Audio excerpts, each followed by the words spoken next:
Hey, welcome back to Matt's Garage. Today we're going to do another quick little video.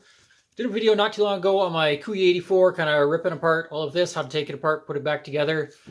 After that, I got a request to do a video on taking apart the extractor ejector. So this video is just going to be real short, just going to focus on the extractor, the ejector.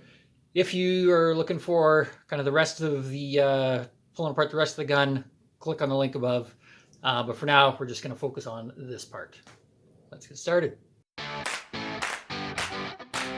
We're going to start by taking a quick look at the parts. Extractor sear, the extractor, plunger, the spring. We've got 3 pins. I'm going to go through the sizes of these pins. We've got the small pin that goes at the front. That's 0.80 inches or 2 millimeters. We've got the large pin, which goes through this large hole and also goes through this hole in the sear, which is 0.143 inches or 3.6 millimeters. And we have a medium-sized pin that goes through this back hole, interacts with the ejector. That is 0.121 inches or 3 millimeters. This small pin actually broke in half while I was taking it apart. Of note, these 3 pins are very soft, much softer than this or the sear and extractor. Basically, the medium and small pins are held in place just by hammering or mushrooming the ends. So you may have to, or you just want to be very careful that you don't damage these pins like I did with this one. In this case, I am going to actually replace this with a finishing nail, 3D for the size, if anybody's interested. But because these are hammered in place and basically crushed on the ends, a finishing nail is going to work very well for replacing this small pin. First off, I started by using a piece of 1/4-inch plywood, basically just placing it underneath of the block so that there was room to drive the pins through. I started by driving out the large pin. I found that it would only punch out one way. I think that's because somebody else had tried to hammer it and basically mushroomed the one end. So I tried it one way, it would go about 3/4. I tapped it back the other way, drove all the way through. I used a punch with a bit of a point so that I wouldn't actually mushroom these ends further, kind of maintaining the shape. I also sprayed this all with penetrating oil for a couple days beforehand just to kind of loosen up everything. So first off, drive out the large pin. Next up, I punched out the small pin. Again, the small and medium pins are both mushroomed. What I ended up finally doing with the medium-sized pin was using a slightly larger drill bit, drilling this hole ever so slightly, basically to remove the mushrooming off the end of the pin without drilling into this block.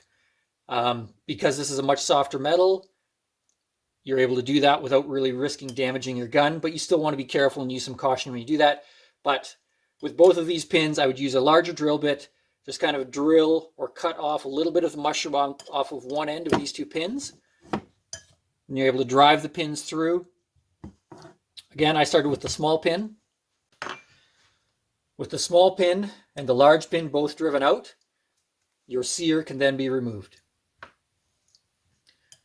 Next, I moved on to the medium-sized pin. Again, like I mentioned, drilled the end off of it, tapped it through. I used a 3/32 punch, again with a very pointy tip so as to not sort of kind of aggravate or re-mushroom the end of this as I drove that through. This pin was very stiff. Again, you want to make sure you've got some blocking set up so that you actually have room to drive that pin all the way through. With that pin driven through, I was then able to remove the ejector or the extractor, the spring, and the plunger. When this is all put back together, so you have your sear that's going to sit like this, your extractor that interacts with it like that, the spring and plunger are compressed and sit inside of this groove. So to put this back together, I'm going to start with the sear. Line up the small holes. Again, I'm using a finishing nail. I've cut it just approximately to length.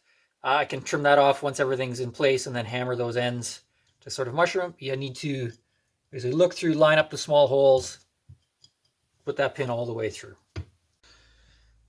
All right, next up I'm going to put the spring and plunger in. You want to make sure that your sear is dropped down somewhat out of the way so you can slide those in. These basically just slide in the end. Push that back all the way. You can see already it's starting to interact with the sear.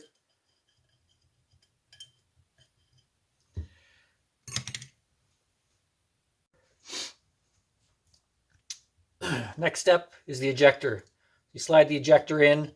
Basically, this is going to need to push in until this rectangular notch passes this hole so that I'm able to slide the pin through.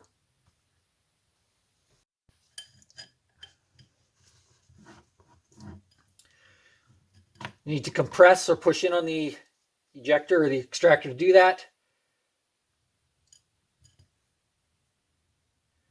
Get your pin started.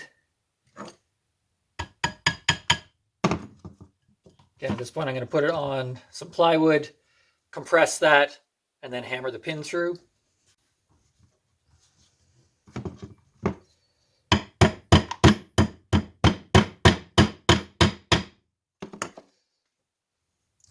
All right, we're almost done. All right, final step. Now I've got my large pin. As you can see, the large hole in the sear lines up with this large hole through the block. I'm now just going to put the large pin in, kind of line it up.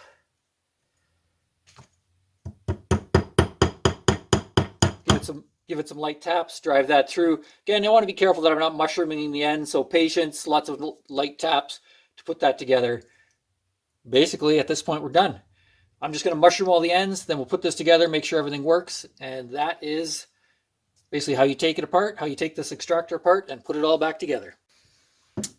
All right, got this all together. You can see I've kind of mushroomed the ends of these pins. Because I used a finishing nail at this end, I have had to touch that up with a file just to make sure that it met the tolerances or would fit in. I will re-blue all of this just so that it looks good. One other issue that I ran into, this main pin, because it's been in and out a few times now making this video, is a little bit loose. When I do my final assembly, I am going to put a small drop of probably a medium, like a blue Loctite, on this pin when I slide it through the sear. Using a sort of medium grade, I will be able to knock that out, but it will keep this pin basically centered. If this pin slides, it then becomes difficult to take the two parts of the gun apart. So I'm going to put that drop of Loctite on, put it all together. I'll put a snap cap in here, show you how everything works. All right, we got it all back together. Something that I did do just to help the fit of that center pin, I took my side cutters, kind of lightly clamped the center pin a couple times each way, almost making like a little cross hatching or knurling pattern on it. Then put the Loctite in, put that pin in. Fits very nice now. So I'm going to throw this all together, put the snap cap in. All right, so I got it all back together. Got a snap cap, throw that in, pop it open. You can see it pushes it back out.